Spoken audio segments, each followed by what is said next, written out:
자, 회담 결렬 후에 북미 양측이 장애 공방을 벌였는데 오늘 새벽에는 김정은 국무위원장이 탄 열차가 평양에 도착했습니다. 오래 걸렸죠.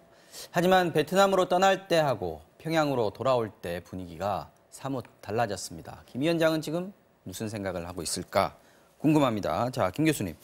평양역에 걸린 시기 보니까 3시 8분 새벽입니다. 이게 베트남 동장역 떠난 지가 한 60시간 30분 정도 걸렸다 그래요. 근데 갈 때 생각해 보면 65시간, 65시간 40분 걸렸거든요. 한 5시간 정도를 빨리 온 겁니다. 네. 김정은 위원장 고민이 어떨까 이런 생각 좀 드는데. 네, 그 거리가 얼마나 길게 느껴졌을까 하는 생각은 들고요. 그 때문에 아마 최대한 거리를 좀 찾아서 오지 않았을까 이런 생각을 하는데요. 네. 김 위원장으로서는 아마 회담 결과가 이렇게 될 것이라고는 아마 전혀 상상하지 못하고 갔을 겁니다. 이 때문에 과거에 전통적인 선거운동에서 이 캠페이닝을 할 때 지지자들을 동원해낼 때 많이 사용하던 게 기차였습니다. 사실 기차의 선거 유세라고 하는 게 우리가 1800년대, 900년대 초 선거 유세에서는 지지자를 동원해내는 수단으로 굉장히 많이 사용을 했어요. 근데 이제 그런 면에서도 아마 아주 많은 성과물을 싣고 아주 박수를 받으면서 긴 길을 오겠다 이런 예상으로 아마 갔을 텐데요. 결과는 그와 달리 갔는데 저는 그것보다 더 큰 것은 굉장히 큰 두 가지 숙제를 안고 왔다 이렇게 생각합니다.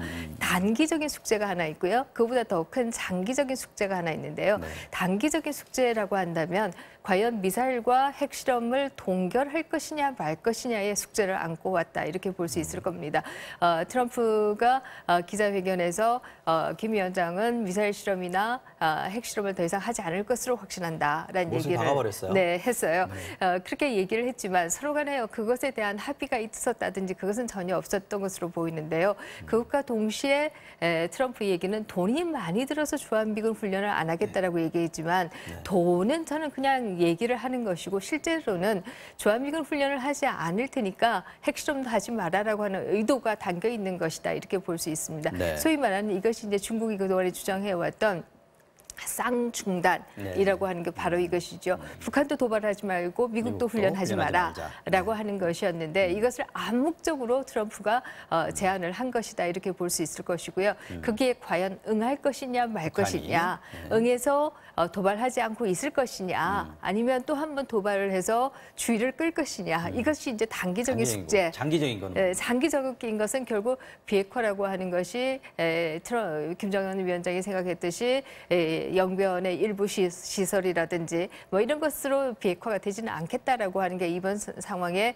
명확해졌기 때문에 전체적으로 비핵화로 가면서 경제 보상을 얻어내고 경제 발전을 해나갈 것이냐 아니면 핵국가로 그대로 남아있으면서 제재를 받고 경제적으로 고통을 받을 것이냐 이 두 가지 정에 선택을 해야 되는 그런 숙제를 안고 왔다 이렇게 볼 수 있겠죠. 지금 북한 매체들 보도만 봐도 북한 사회, 북한 정치권의 어떤 고민 같은 게 좀 읽혀집니다. 출발할 때는 굉장히 대대적이었고 출발하자마자 아마 그 노동신문이라든지 중앙통신 같은 데서 보도를 했었는데 이번에 갔다 오고 나서는 지금 회담의 내용에 대한 것을 성과적이었다, 생산적인 회담이었다 정도까지만 해놓고 내용은 구체적으로 결렬이 됐다든가 이런 얘기들 전혀 하지 않고 있습니다. 출발할 때는 노동신문에서 사진 14장을 썼습니다. 그런데 이제 베트남을 출발할 때는 2장밖에 쓰지 않았죠.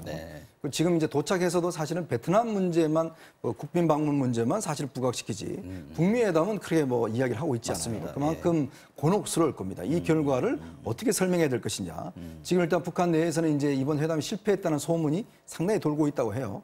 자, 그런 상황이라면 지금 일단 북한 주민들 입장에서 보면 사실은 경제난이 지금 계속 심각해져 온 상황이거든요. 거의 뭐 10분의 1로 줄어들었다는 이야기도 있고 올 상반기에는 달러가 이제 고갈된다는 이야기도 있습니다. 그러면 이번 회담이 어떤 면에서 보면 굉장히 기대가 컸을 겁니다. 이제 좀 뭔가 들어온다라는 북한 주민들의 기대가 있을 거예요. 근데 사실은 빈 열차로 갔지 않습니까? 이제 그러다 보면 뭔가 줄 게 없는 상황에서 그럼 어떻게 할 것이냐에 대한 문제가 있는 것이고 오늘 존 볼턴 지금 미 백악관 안보보좌관이 이 환적 문제를 더 철저하게 단속할 것이다. 환적? 네, 이게 왜냐하면 사실은 북한이 그동안 이 대북 제재 때문에 공식적으로 들어오는 게 없으니까 이 영해나 공해 선상에서 사실은 배와 백길이 이제 거기에서 물건을 실어 나르는 이 환적을 통해서 사실은 이제 좀 어떤 면에서 좀 구멍을 뚫었거든요. 네. 근데 문제는 이게 이제 계속 이제 적발이 됐습니다. 이제 근데 문제는 지금 오늘 볼턴 보좌관이 이거를 더 지금 그 관련국들과 함께 단속을 하겠다는 것이거든요. 그러니까 마지막 숨통까지도 조이겠다는 이야기죠. 자, 그렇게 될 경우는 사실은 들어올 수 있는 지금 석탄도 수출도 못하죠. 뭐 섬유 제품 수출도 못하죠. 이번에 제발 그것만이라도 풀어달라고 했는데 거절당했지 않습니까? 이제 그렇다고 한다면 과연 상반기를 어떻게 견뎌낼 것이냐. 아마 이 문제가 가장 심각할 겁니다. 그렇기 때문에 아마 이제 조만간 중국을 방문해서 다시 손을 벌리든지 뭔가 할 텐데 중국도 지금 사실은 그렇게 줄 수 있는 입장이 안 되거든요. 그렇다고 한다면 김정은 위원장이 이 문제, 즉 먹는 문제를 지금 당장 어떻게 해결할 것인가. 이게 아마 가장 지금 당면한 과제가 아닌가 하는 생각이 듭니다.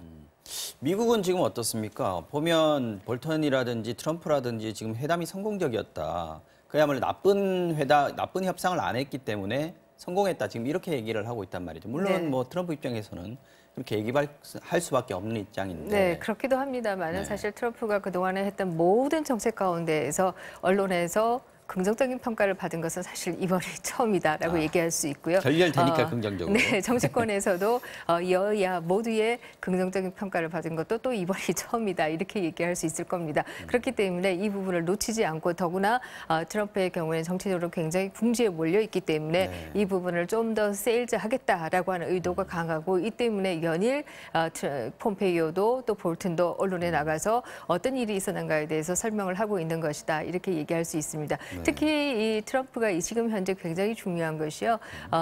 그 트럼프가 하노이로 가기 이전에 비상사태 선포를 했습니다. 그런데 거기에 대해서 하원에서 비상사태 선포를 무효화하는 결의안을 냈는데요. 네. 그게 통과됐는데 공화당 의원들이 민주당과 함께 13명이 넘어가서 지지를 했습니다. 그 얘기는 다시 말하면 공화당 의원의 일부도 탄핵소추가 발의되면은 같이 행동할 수도 있겠구나 하는 두려움을 굉장히 느꼈었을 민주당만 거예요. 있는 문제가 아니에요. 네, 그렇습니다. 그런 상황에서 이번은 비교적 그래도 언론이나 정치권의 좋은 평가를 받고 있기 때문에 이 부분에 대해서 계속 좀 장사를 하자 이 생각이 아마 있지 않는가 하는 생각이 듭니다. 자, 다시 또 한 나흘 전으로 돌아가서 회담이 왜 결렬됐나. 지금 이 부분이 계속해서 논란이 되고 있고 뭐 사람마다 다 분석이 다릅니다. 이 위원님께서는 어떻게 분석하고 계십니까? 아마 지난 2018년 3월 5일 날 정의용 국가안보실장이 특사단장으로 일단 북한을 방문해서 김정은 위원장으로부터 비핵화에 대한 의지가 있다. 안전한 비핵화 의지가 있다. 또 북미회담을 원한다.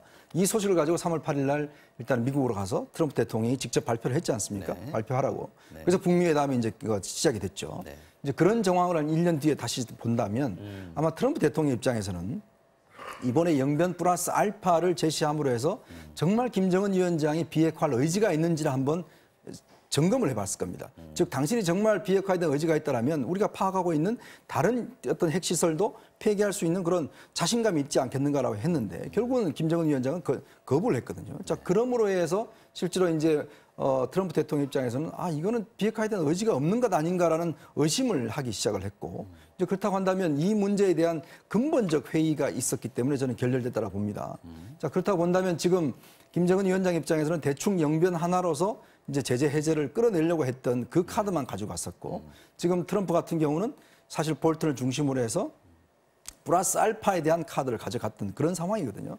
자, 그렇다고 한다면 지금 우리 정부도 그렇고 미국 당국이 파악하고 있는 지금 영변 이외에 사실 핵시설이 꽤 많고 지금 IAEA 같은 경우는 이게 지금 영변도 계속 가동되고 있다라는 정보를 입수하고 있지 않습니까? 자, 그렇다면 진짜 비핵화 의지가 있다라면 김정은 위원장이 과감하게 수용을 하면서 그것에 대한 다른 카드를 제시했을 텐데 그걸 제시하지 못했어요. 그러다 보니까 아마 저는 이게 결국은 지난 3월 5일 이전으로 사실 돌아간 게 아닌가. 결국은 비핵화 의지에 대해서 미국이 근본적으로 회의를 가짐으로 해서 이 협상은 제가 볼 때는 상당히 장기적으로 좀 교착 국면을 가지 않겠는가 하는 생각이 듭니다. 그렇다면 그 교착 국면을 뚫고 다시 회담, 대화의 실마리를 잇기 위해서는 뭐가 필요하다고 지금 볼 수 있을까요? 네, 뭐 가장 중요한 것은 결국은 정말 북한이 비핵화를 할 마음이 있느냐 없느냐 저는 이것이 뭐 가장 중요한 것이 아닌가 하는 생각을 합니다. 사실 우리 정부의 경우에는 또 뭐 대한민국의 경우에는 북한에 대해서 비교적 조금씩 뭐 이 절차대로 해 나가도 되지 않을까 이렇게 조금 유약한 생각도 하기도 했습니다만은 그러나 국제사회에서는 이 부분에 대해서 굉장히 냉담하다라고 하는 것은 우리 대통령이 유럽을 방문해서 유럽 각국 수장들에게 북한에 대한 제재를 좀 완화해 주자라고 하는 얘기들을 하고 다녔을 때 아무도 거기에 대해서 동의하는 정상이 없었다라고 하는 것만 봐도 국제사회가 이 부분에 대해서 얼마나 단호한 생각을 가지고 있는가라고 하는 것을 볼 수 있다 이렇게 보일 수 있고요.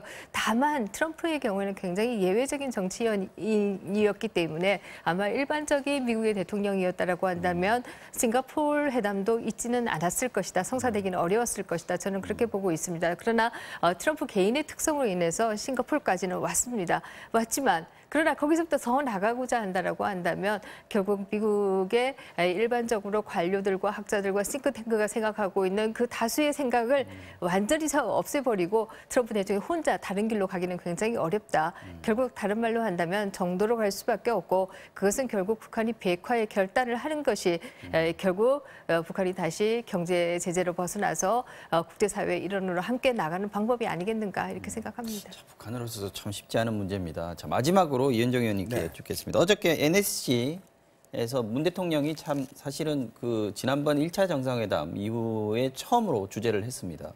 여기서 이제 북미 회담을 다시 할 수 있는 방법 좀 찾아보자라고 얘기를 했는데 우리가 지금 할 수 있는 얘기들, 할 수 있는 조치들, 행동들 뭐가 있습니까?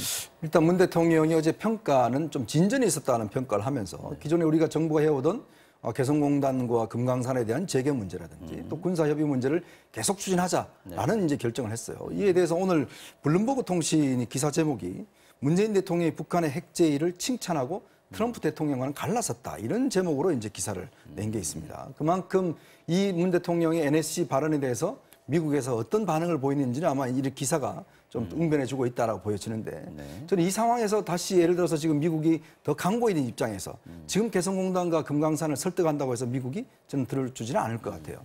그렇다면 정말 문 대통령의 역할이 중요한데 정말 김정은 위원장의 정말 처음에 했던 완전한 비핵화에 대한 진심을 다시 한 번 더 확인받는 저는 그런 과정이 필요하다고 봅니다. 자, 완전한 처음부터 그렇죠. 다시 완전한 해보자. 비핵화를 하려면 영변만 아니라 다른 곳에서도 사실은 폐기할 수 있는 그런 의지가 있어야 되는데 그 의지가 있어야지만이 사실은 이 문제를 연속시킬 수 있다라는 걸 설득을 해야지. 자꾸 그 문제는 그만하면 됐으니까 놔두고 그럼 우리가 다시 더 지원하겠다 이런 식으로 가다가는 사실은 한미 공조도 깨지고 북한도 사실은 협상을 끌어내기는 굉장히 어려울 겁니다. 그렇기 때문에 저는 문재인 대통령이 특사나 정상회담을 다시 하는 문제를 통해서 그런 의지를 다시 한 번 더 확인하고 실제로 좀 더 나아갈 수 있는 즉 그런 어떤 활동을 해야지만이 이 문제가 좀 풀리지 않을까라는 생각이 듭니다. 네.